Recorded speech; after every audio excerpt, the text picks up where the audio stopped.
نوتدونی اولین فروشگاه نوت موسیقی در ایران.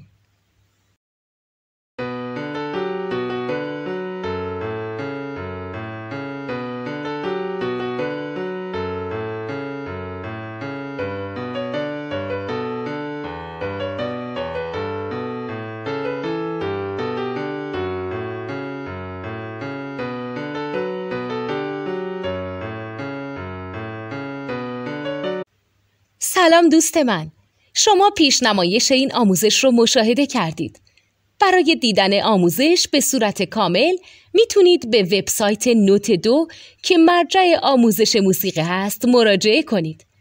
همچنین برای تهیه نوت موسیقی مرتبط با این آموزش هم میتونید به وبسایت نوتدونی که بزرگترین آرشیو نوت موسیقی در ایران هست مراجعه کنید.